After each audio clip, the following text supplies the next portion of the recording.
السلام عليكم ورحمة الله وبركاته. أحبابتا نala daawanaysa meel kastay joogtaan waa idin salaameynaa. In waalidkaada nool yahay ama wada joogaan waxay ka mid tahay faa'iidooyinka ugu weyn oo qof helo. Maanta waxaan ka hadli doonaa qiso yar oo cajiib ah oo aadna muhiim u ah inaad dhegaysataanna macnaheed ay tahay inaad wax badan ka faa'iidi doontaan adigana daawanayana ama dhegaysanayana aad tahay qof waalidkiis jecel. Qisadana maanta waxay ku saabsan tahay aabe haystay 5 gabdhood. Nasiib darro hooyadeed baa geeriyootay, balse asiga wuxuu go'aansaday inuu ilmihii tarbiyadoodii gabdhihii aad u tarbiyeeyo oo koriyo oosan guri kaliya islaan kaliya howlo kale uusan geline 5taas gabdhood ee u joogto inuu xoogga saaro buu ninkii go'aansaday. Alxamdulillah Ilaahay saa ku guuleeyey ilaa ay gabdhihii gaareen heer ay guursadaan. Hase yeeshee dhaqamo dadku ay kala duwan yihiin. Dadka qaar waxaa laga yaabaa gabadhii weyneyd ama tii ku xigtay oo joogaan in mid kale la arooso ama yaraantii la arooso waa macquul.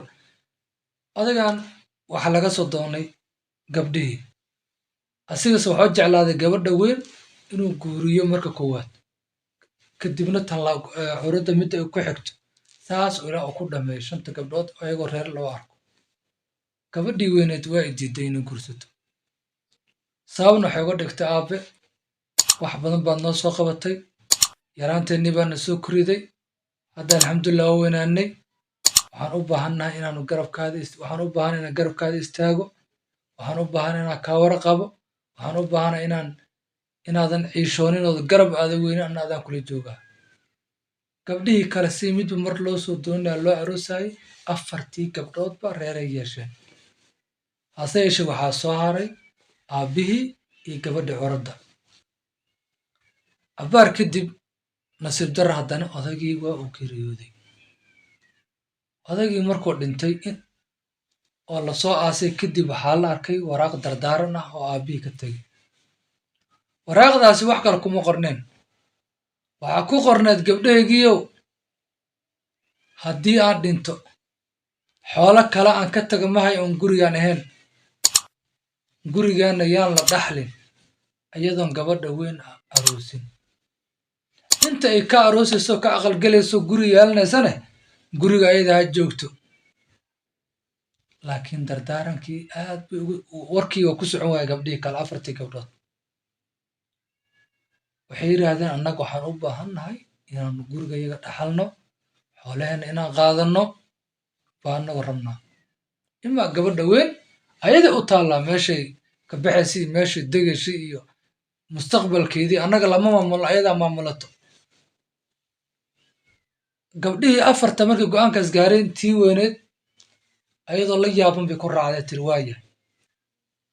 Nin iska dhalinyaro ah oo dadkii magaalada aad dadka diin ahaan iyo dhaqan ahaan iyo xoolo ahaanba ugu sarreeya ka mid ahay baa gurigii gatay.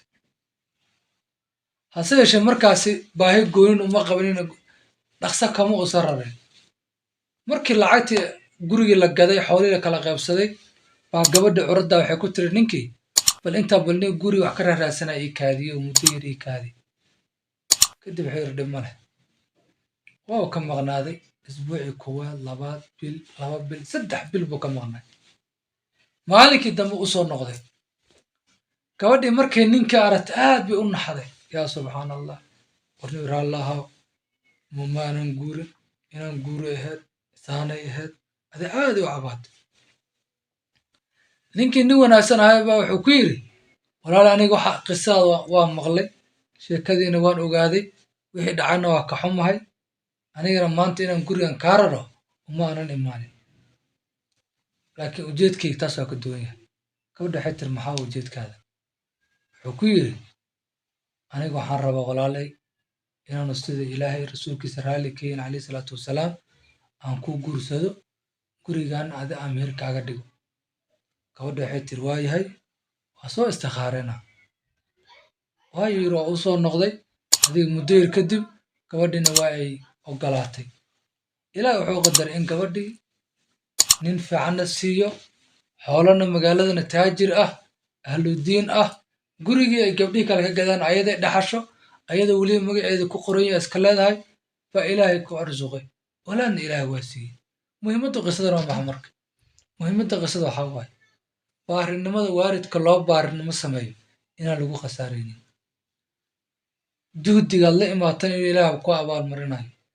wax fiican samey, wax fiican adeeshide. hada wabillahi tawfiiq. asalaamu calaykum waraxmatullaahi wabarakaatu.